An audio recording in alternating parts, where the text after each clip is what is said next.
نحمده ونصلي ونسلم على سيدنا ومولانا محمد ورسوله النبي الأمين المكين الحنين الكريم الرؤوف الرحيم. أما بعد، فأعوذ بالله من الشيطان الرجيم. بسم الله الرحمن الرحيم. قال الله تبارك وتعالى في الكلام المجيد والفرقان الحميد: إنما المؤمنون إخوة. صدق الله مولانا العظيم.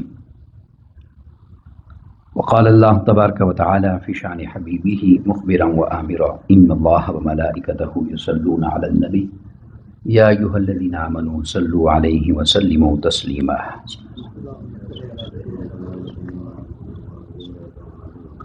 مولاي صل وسلم دائما أبدا على حبيبك خير الخلق كلهم محمد سید الکونین والثقلین والفریقین من عرب ومن عجم.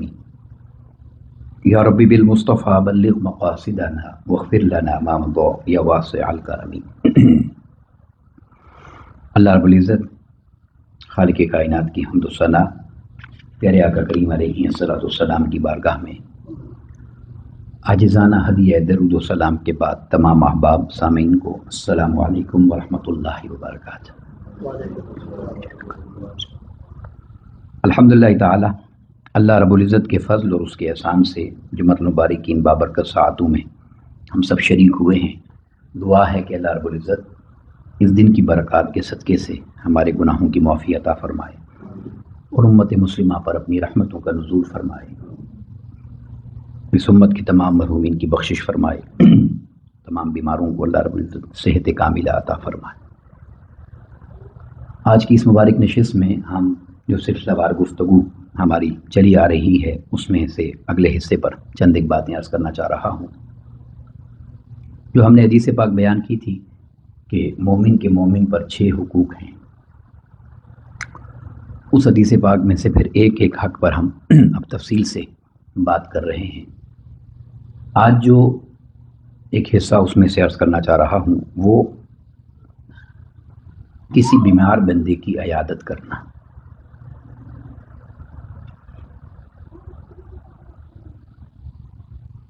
آپ کسی بیمار بندے کو وزٹ کرتے ہیں، اس کا حال احوال پوچھتے ہیں، عیادت کرتے ہیں. ایک جملہ جو مجھے بڑا جس کا ایک لطف آیا اور بڑا آپ آگے احادیث جب سنیں گے تو آپ کو یہ مفہوم آپ کے ذہن میں واضح اور کلیئر ہو جائے گا کہ عیادت اور عبادت میں ایک نقطے کا فرق ہے.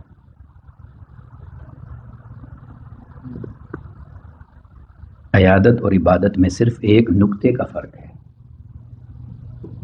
اور نقطے کا فرق کیا ہے کہ جس کو یہ بات سمجھ آ گئی کہ یہ کتنی عظمت والا عمل ہے، اس نے عبادت کی روح کو پہچان لیا. صرف ایک نقطہ ہی ہے بس، جو نہ سمجھ سکا وہ محروم رہ گیا. جو آیت کریمہ میں نے تلاوت کی ہے یہ سورہ الحجرات کی آیت مبارکہ نمبر 10 کا ابتدائی حصہ ہے. انما المؤمنون اخوہ. میں جب بھی اس آیت کریمہ پر بات کرتا ہوں مجھے وہ 2 سال پہلے اپنا رمضان یاد آ جاتا ہے جس میں ہم نے 4 جمعے صرف اس مضمون پر کیے تھے. انما المؤمنون قرآن مجید کی 4 آیات میں یہ بات آئی ہے، تو ہم نے ایک ایک جمعہ میں ایک ایک آیت کریمہ کو بیان کیا تھا. انما المؤمنون، یہ انما جو ہے یہ کلمہ حصر ہے، اور کلمہ حصر کا مطلب یہ ہوتا ہے کہ بس صرف یہی بات ہے اور کوئی بات نہیں ہے.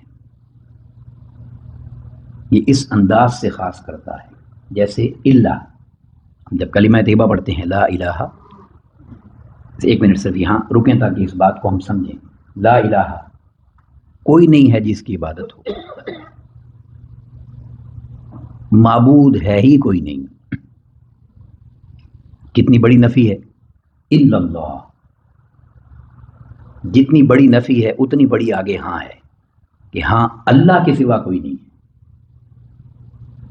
دیکھیں اس نے کتنا خاص کیا معنی انما نے. تو انما المؤمنون کا مطلب بھی یہی ہے کہ صرف یہی مومن ہے اور کوئی نہیں. اب بات سمجھ گئے؟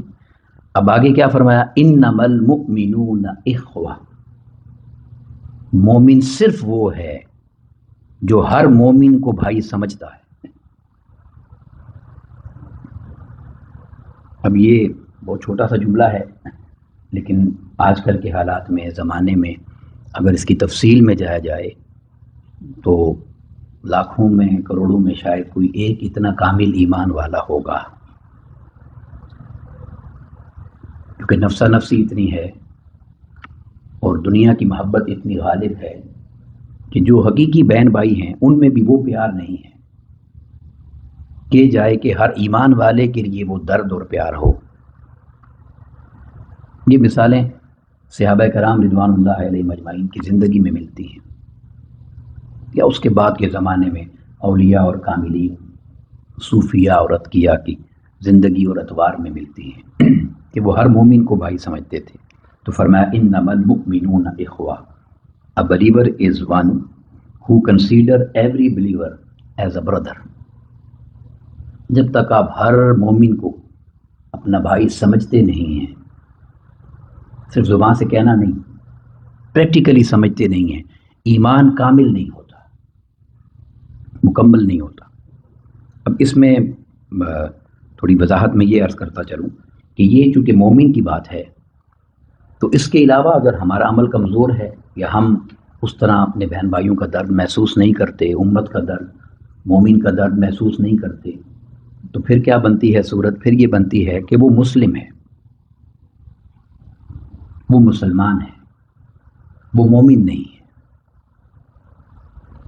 اب یہ بھی ایک بڑا لمبا مضمون ہے، مسلمان اور مومن کا فرق جو ہے، بڑی سادہ سی بات ہے۔ ایک جملے میں اگر میں بیان کر دوں تو مسلمان اور مومن میں فرق کیا ہے؟ جیسے میں نے کہا نا کہ عیادت اور عبادت میں ایک نقطے کا فرق ہے، اسی طرح یہاں بھی ایک چھوٹی سی بات کا ہی فرق ہے۔ مسلمان وہ ہوتا ہے جو اللہ کو مانتا ہے، جس کا اللہ پر ایمان ہے، وہ اللہ کو ایک مانتا ہے، اس کی عبادت کرتا ہے، وہ مسلمان ہوتا ہے۔ تو مسلمان وہ ہوتا ہے جو، بولیے، اللہ کو مانتا ہے۔ اب سوال یہ پیدا ہوتا ہے کہ مومن کون ہوتا ہے؟ تو جواب یہ ہے، مومن وہ ہوتا ہے جس کی اللہ مانتا ہے۔ یہ بالکل ایک جملہ ہے مگر زمین آسمان کا فرق ہے۔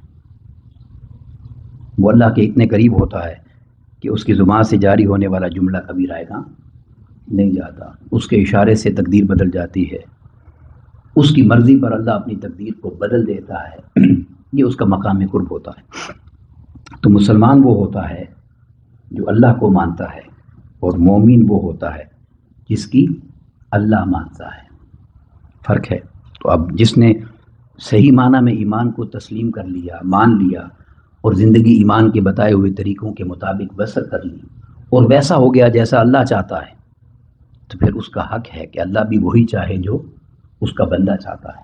یہی بات حضرت علامہ اقبال رحمۃ اللہ تعالی علیہ نے فرمائی، خود ہی کو کر بلند اتنا کہ ہر تقدیر سے پہلے۔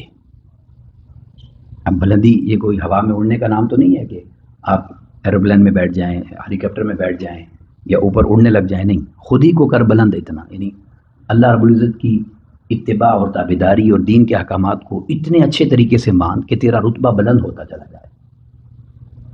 خود ہی کو کر بلند اتنا کہ ہر تقدیر سے پہلے خدا بندے سے خود پوچھے، بتا تیری رضا کیا ہے۔ تو یہ یقیناً ایمان والوں کا خاصہ ہے۔ اللہ ہمیں اپنے ایمان کو کامل کرنے کی توفیق عطا فرمائے۔ تو یہ اس میں سے ایک پہلو جو ہم نے 6 جو حقوق ہم نے پڑھے تھے مومن کے مومن پر، اس میں سے ایک حق یہ ہے کہ جب کوئی بیمار ہو جائے تو اس کی عیادت کی جائے، اس کو وزٹ کیا جائے، اس کے حال احوال کا پوچھا جائے، اس کی خبر لی جائے۔ اس کو عیادت کہتے ہیں، خبر گیری کرنا، پوچھنا۔ اس پر میں چند ایک احادیث ہیں جو میں آپ کے سامنے پیش کرنا چاہ رہا ہوں۔ سب سے پہلی حدیث، اسے امام مسلم نے، امام احمد نے اور امام ترمذی نے بیان فرمایا۔ ان ثوبان رضی اللہ تعالیٰ عنہ، اکارڈنگ ٹو حضرت ابو ثوبان رضی اللہ تعالیٰ عنہ، عن النبی صلی اللہ علیہ وسلم قال، the Holy Prophet صلی اللہ علیہ وسلم said، ان المسلم اذا عاد اخاہ المسلم Indeed, whoever visit his sick Muslim brother, کہ جب بھی کوئی بندہ اپنے بیمار بھائی کی عیادت کے لیے جاتا ہے، لم یزل فی خرفۃ الجنہ، he will be in the garden of paradise، وہ جنت کے باغ میں رہتا ہے۔ کب تک؟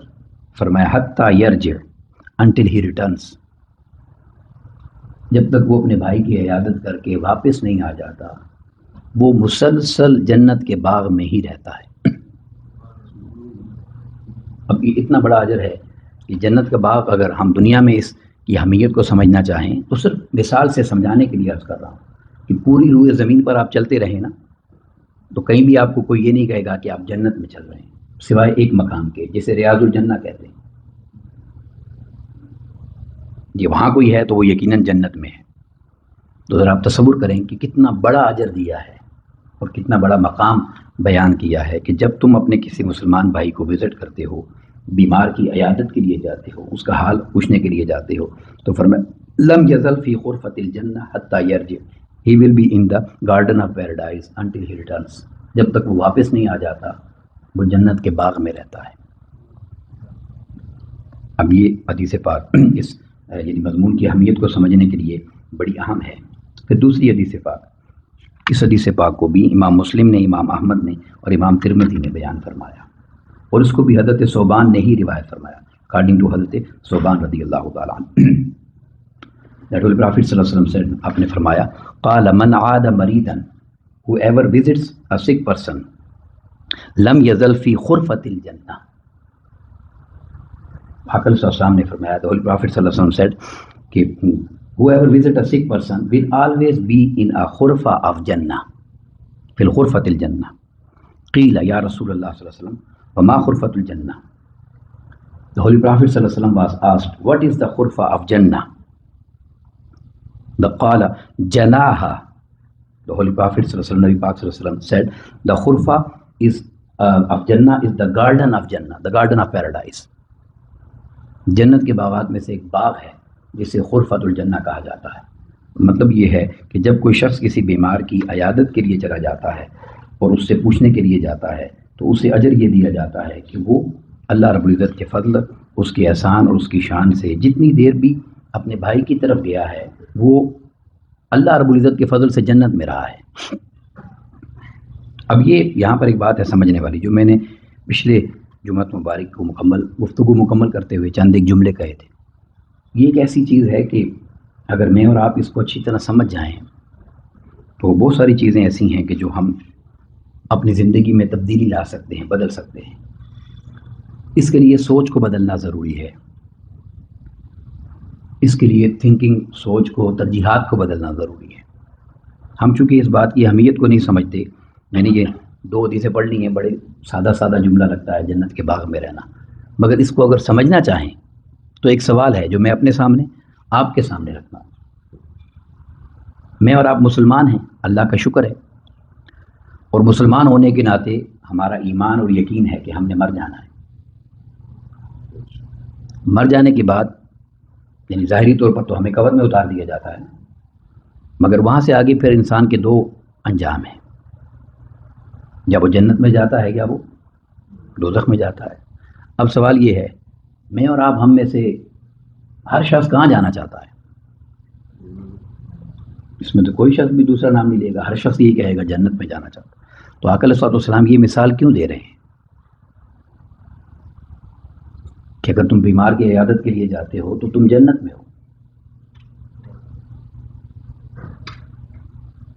یعنی اب آقا علیہ السلام کی زبان میں کوئی مثال دیتا ہوں یا کوئی بھی عالم مثال دیتا ہے، وہ میری سوچ ہو سکتی ہے، میرا نالج ہو سکتا ہے، میرا علم ہو سکتا ہے، مگر آقا علیہ السلام کی شان تو یہ ہے کہ وما ینطق عن الہویٰ ان ہوا الا وحی یوحیٰ، کہ یہ میرے محبوب کی شان ہے کہ یہ اپنی مرضی سے نہیں بولتے، ان کی زبان سے جو نکلتا ہے وہ اللہ کی طرف سے وحی ہوتا ہے۔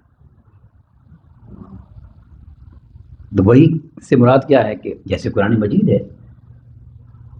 تو یہ وحی خفی ہے جو حدیث ہے۔ تو اہمیت کی طرف اشارہ کرنا مقصود تھا کہ جس جنت کے لیے تم دن رات کوشش کرتے ہو، محنت کرتے ہو، دعا کرتے ہو، التجا کرتے ہو، وہ جنت اللہ رب العزت نے ان کاموں میں چھپا رکھی ہے۔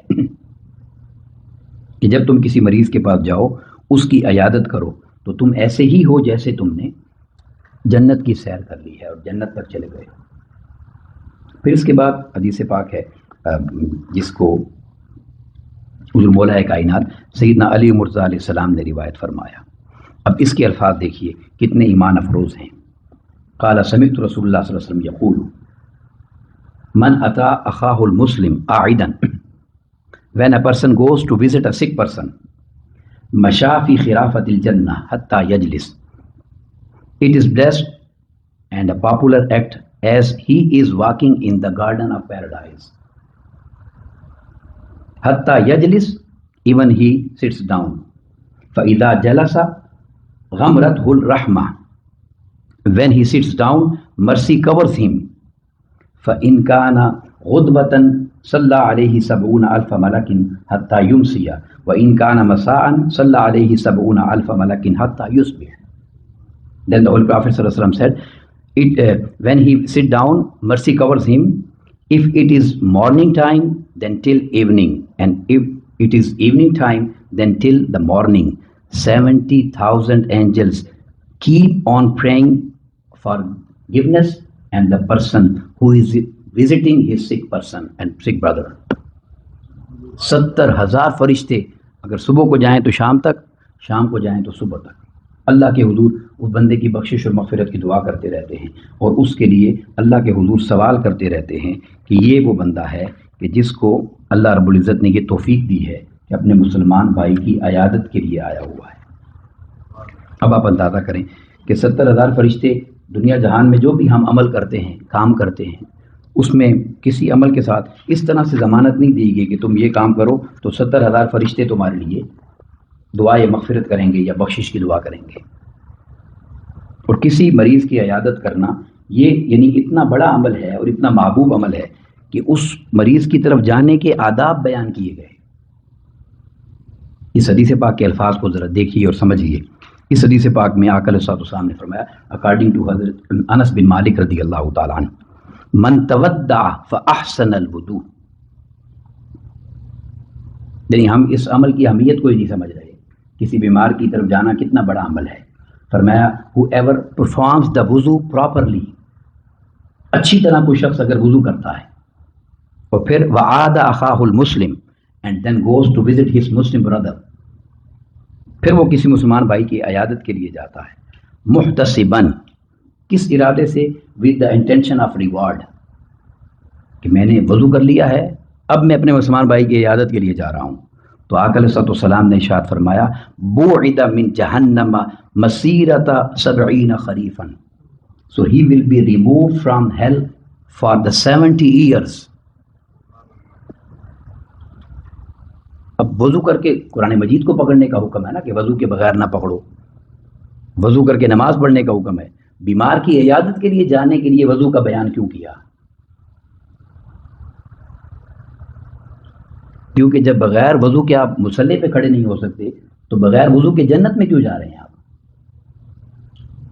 جب بیان کیا کہ بیمار کی عیادت کر رہے ہو تو جنت میں ہو، اس لیے بیان کیا کہ بیمار کی عیادت کی جانے سے پہلے اس اہمیت کو سمجھو کہ کتنے بڑے نیک کام کی طرف جا رہے ہو، کہ پہلے تم وضو کرو، پھر ثواب کا ارادہ اور نیت کرو، اس میں دکھلاوا اور دو نمبری اور دنیا بازی نہ ہو، اللہ کی بارگاہ سے ثواب حاصل کرنے کی نیت سے جاؤ۔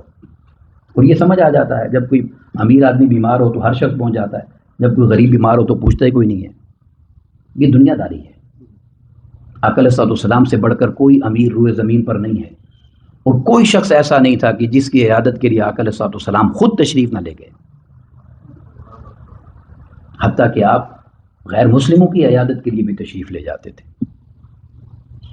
تو فرمایا کہ جو شخص ایسا کرتا ہے اللہ رب العزت اس کو دوزخ سے 70 سال کی مسافت جتنا دور کر دیتا ہے، کہ اللہ رب العزت نے اس کو اتنا دور کر دیا ہے دوزخ سے کہ یہ 70 سال جتنا دوزخ سے دور رہے گا۔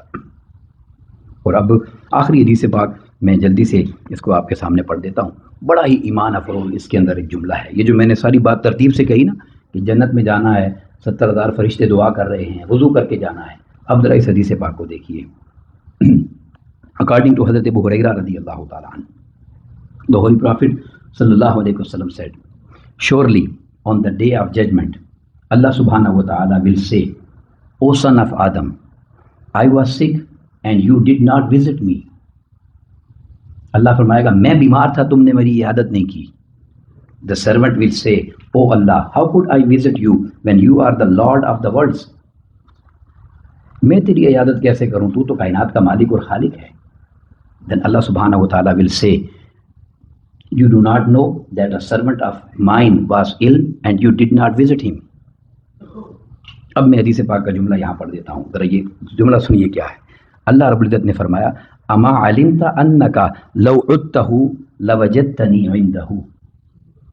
یہ وضو کر کے جانے کا کیوں کہا گیا؟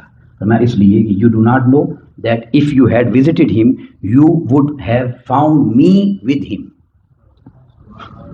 اگر تم کسی بیمار کے پاس چلے جاتے ہو اس کی عیادت کرنے کے لیے تو وہ بیمار ایسا ہے کہ تم اس کے پاس مجھے پا لیتے,